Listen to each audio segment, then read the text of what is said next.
Hi everyone, welcome to Optoro's new video series, The Returns Report, where we talk about the retail landscape, share returns data, and discuss current trends we're seeing in the returns market in the retail space. I'm Larissa Summers, Optoro's SVP of Marketing. Hey everyone, I'm Tobin Moore, Optoro's CEO and co-founder.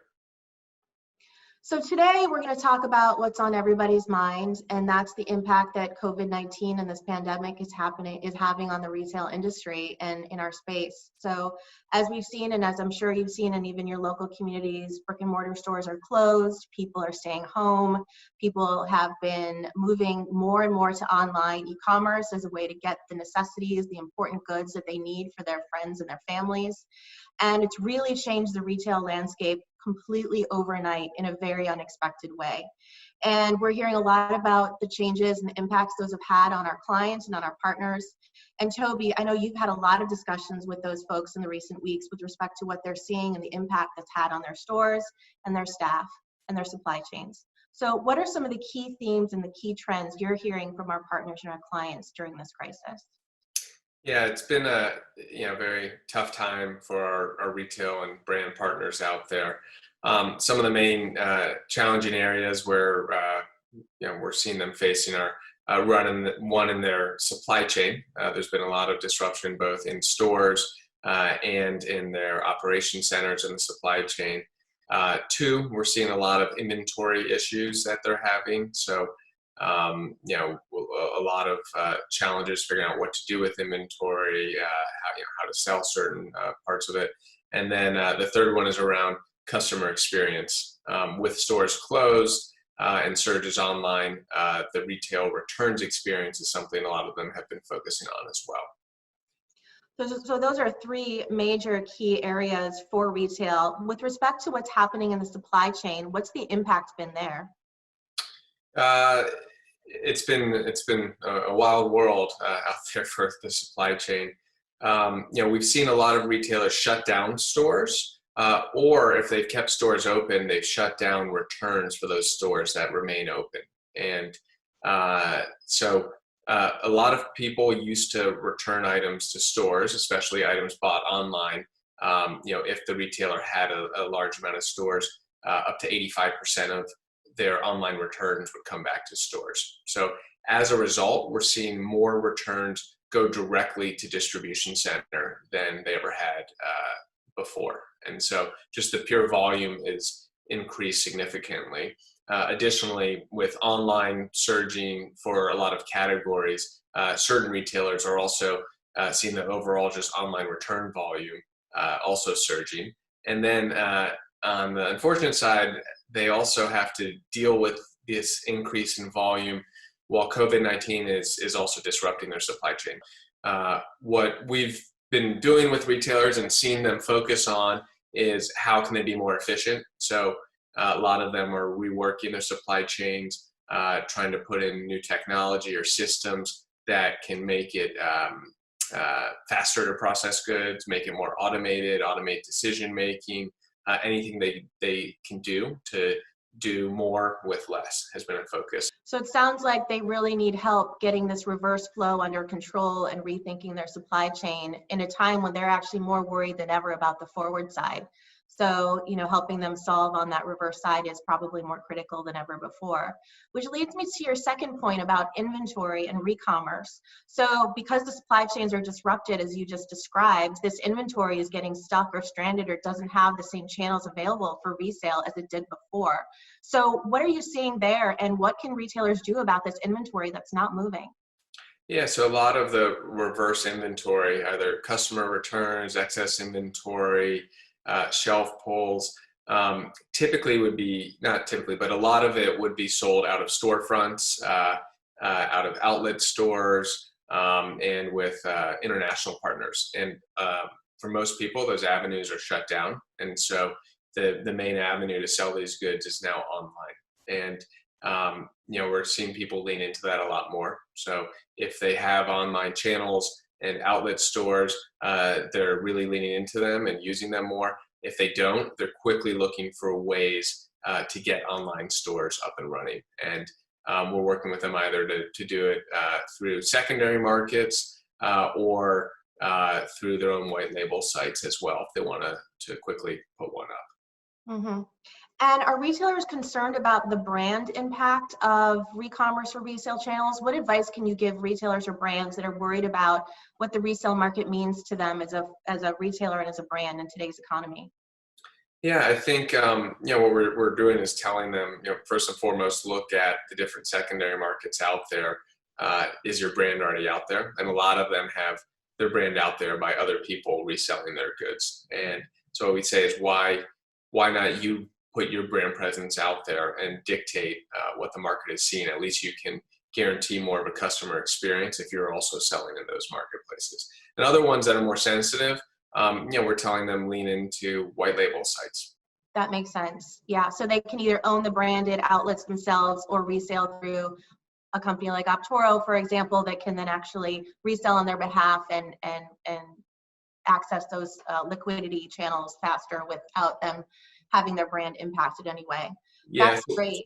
one other point on the re-commerce side, while a lot of their traditional channels are shut down, so there's more of a need for online re-commerce right now. There also is there are retailers who are trying to get ahead of a bigger surge that will be coming in the future. So with all these storefronts shut down that typically receive returns, there are a lot of returns building up in people's homes. And people have extended their return policies to 30, 60, 90 days after stores reopen. So it's almost gonna be like a post-holiday surge that we see come back. So people are trying to get ahead of it and have additional solutions for re-commerce right now before that full surge hits them.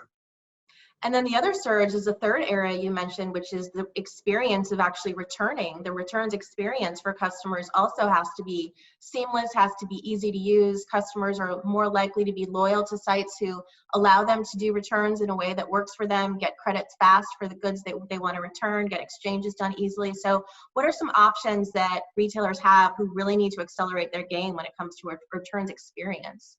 Yeah, so during this time, a lot of people only have online as their option for buying goods with a lot of the stores being shut down. Unfortunately, the return rates are much higher online. So the retailer on the one end will get a lot of new customers they never got before coming online. However, 25% of those people on average will return an item. And if you get that return experience wrong and it's a bad experience, 89% of those people say they won't come back again. However, on the positive side, if you get it right, 95% of them will come back. And we've seen Amazon really lean into returns because they know this and they get people coming back again and again, even though they also have a lot of items returned. So some of the things that people need to watch out for right now, one, with slow processing in your supply chain, also comes slow refunds. And people hate when it takes weeks to get their money back for an item that didn't fit. Really what they wanted was that money back right away so they could get the item that does fit and quickly exchange it.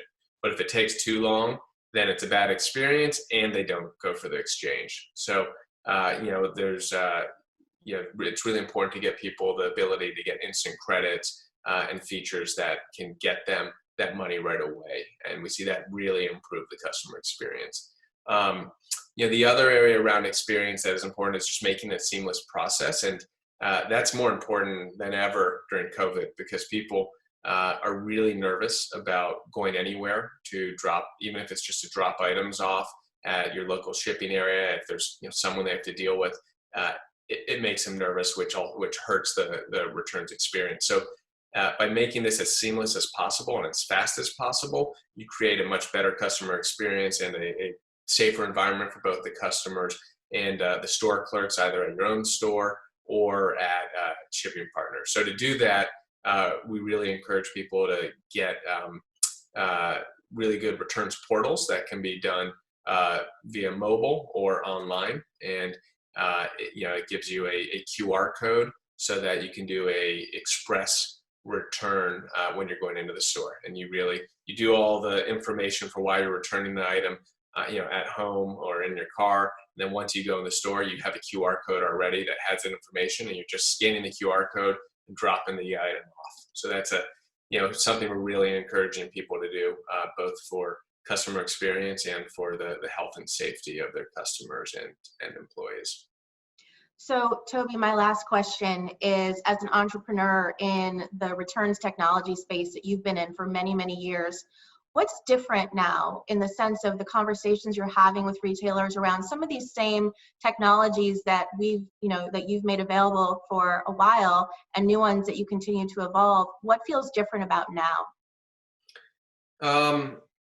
It's an interesting time. A lot of the retailers out there, they're not looking at this as a 1 or 2 month problem. They're looking at this as something that is going to be a challenge for unfortunately potentially up to 18 months, where this could happen on and off.